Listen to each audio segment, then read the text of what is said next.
नमस्कार, welcome to मोठार news. पेश है आज की खास बड़ी खबरें। दिल्ली छोड़कर सीबीएसई 10वीं की बची परीक्षाएं नहीं होगी। 12वीं पर फैसला जल्द, नीट 26 जुलाई से।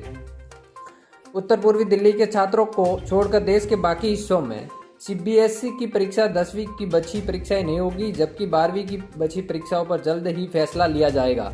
मानव संसाधन विकास मंत्री रमेश पोखरियाल ने मंगलवार को छात्रों से ऑनलाइन चर्चा में ये जानकारी दी। उन्होंने लॉकडाउन के कारण स्थगित हुई अन्य परीक्षाओं की तारीखों की घोषणा करते हुए बताया कि इंजीनियरिंग प्रवेश परीक्षा जेईई मेंस 18 से 23 जुलाई तक होगी। मेडिकल प्रवेश परीक्षा नीट 26 जुलाई को होगी। जेईई एडवांस अगस्त में होगा। सीबीएसई ने पिछले महीने ही इसकी सूचना दे दी थी, लेकिन इस संबंध में छात्रों और अभिभावकों में भ्रम की स्थिति बनी हुई थी। उत्तर पूर्वी दिल्ली के जो छात्र पहले ही परीक्षा दे चुके हैं, उन्हें दोबारा देने की जरूरत नहीं है।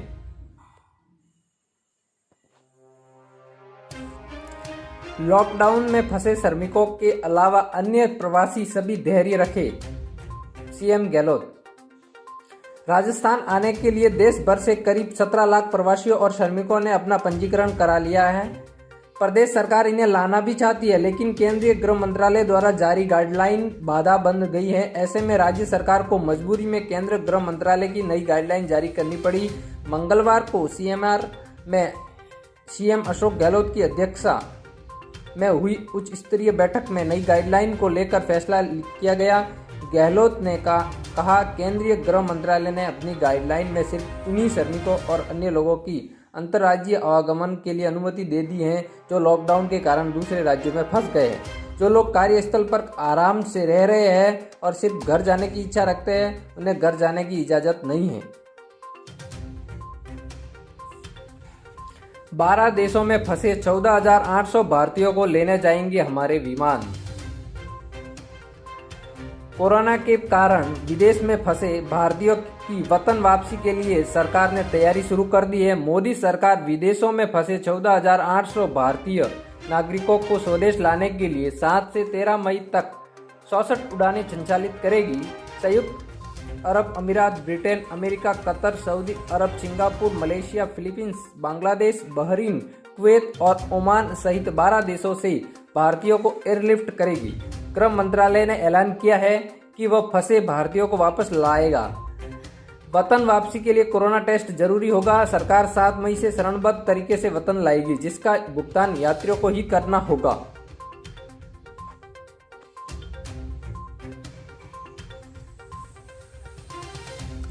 प्रदेश में 2 दिन में बिक्री 115 करोड़ रुपए की शराब। लॉकडाउन के बाद शराब की दुकानों के शटर खुलते ही महज 2 दिन में पूरे राज्य में 115 करोड़ की अंग्रेजी शराब व बियर बिकी। देसी मदिरा व पुराने स्टॉक का आंकड़ा जोड़े तो दोनों ही एक दिन में 125 करोड़ का शराब कारोबार हुआ। जिन शहरों में कोरोना की मार ज्यादा थी, वहां भी एक दिन में करोड़ों में शराब की बिक्री हुई। पूरे राजस्थान में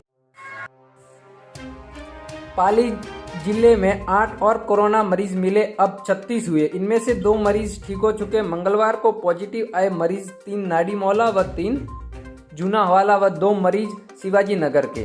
तो कुल मिला के 36 पाली जिले में कोरोना पॉजिटिव पाए गए। 9 मई तक बिगड़ा रहेगा मौसम। पश्चिमी विक्षोभ के असर से शेखावटी, बीकानेर व गंगानगर समेत प्रदेश के कई जिलों में अंधेर के साथ बारिश और ओले गिरे। इधर मौसम विभाग के अनुसार 9 मई तक मौसम में इसी तरह का बदलाव रहेगा।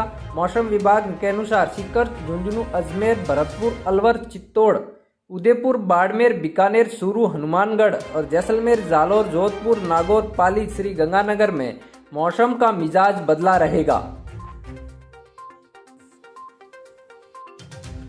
राजस्थान में कोरोना के मामले लगातार सामने आ रहे हैं। मंगलवार को 97 नए पॉजिटिव केस सामने आए, जिसमें से जोधपुर से 41, 41, जयपुर से 25, चित्तौड़गढ़ से 9, कोटा में 9, अजमेर में 5 और भीलवाड़ा और टोंक में 2-2, राजसमंद, झालावाड़, अलवर और भरतपुर में 1-1 संक्रमित मिले। इसके बाद कुल संक्रमितों का आंकड़ा 3158 पहुंच गया। वहीं 12 लोगों की मौत हो चुकी है। इसमें से जयपुर में से 6, जोधपुर में और कोटा में 3-3 मौत भी रिकॉर्ड की गई है, जिसके बाद मौतों की कुल संख्या 89 पहुंच गई।